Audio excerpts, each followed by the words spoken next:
between the British monarchy and the slave trade in the 17th and 18th centuries. The research is being carried out by the University of Manchester with historic royal palaces. Full access will be granted to the royal archives, with the study expected to be completed in 2026.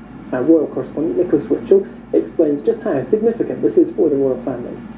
Well, it's clearly a sensitive and important issue, and this study, I gather, started in October, just 1 month after the new king came to the throne in September. It's not expected to report until 2026, and it is in the hands of a researcher at the University of Manchester who has experience in this field. And as you mentioned, Buckingham Palace is making both the Royal Archives and the Royal Collection completely accessible to the researchers. Both the King and the Prince of Wales have expressed their profound sorrow at the implications and impact of the slave trade in centuries gone by. The King, as Prince of Wales, did so at the Heads of Government meeting at the Commonwealth Conference in Rwanda last year, when he talked about his personal sorrow. I cannot describe the depths of my personal sorrow at the suffering of so many.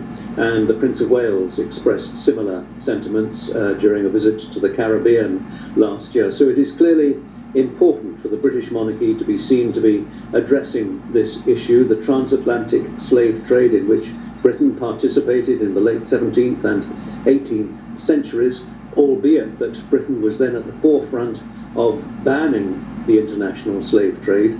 But they want to get to the detail of the extent, if any, of any investments by former British monarchs in slave trading companies and whatever other implications there may be.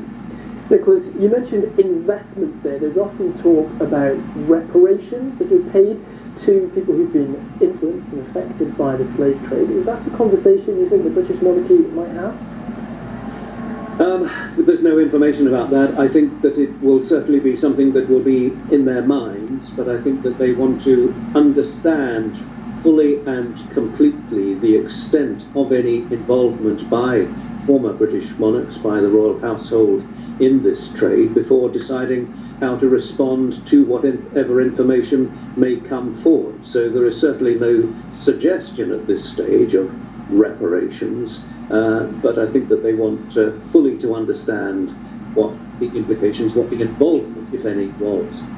Nicholas, it's been a tumultuous few years for the British monarchy. Obviously, the death of the Queen was one big event, but we've also had events like losing Barbados as part of the Commonwealth, really bringing the question in of the future of the British monarchy. What does this tell us about the future of royal life?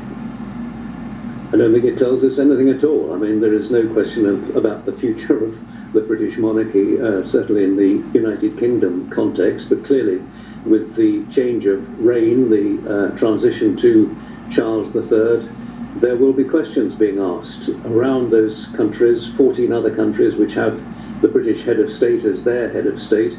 And again, Charles made it absolutely clear at the Commonwealth Conference in Rwanda last year that each country must make its own decision, and in a democratic context that will be completely understood by Buckingham Palace, by him, if other democratic countries decide that they want to break away and cease to be monarchies, constitutional monarchies, and if they feel that they wish now to become republics. Nicholas Witchell there, our royal correspondent.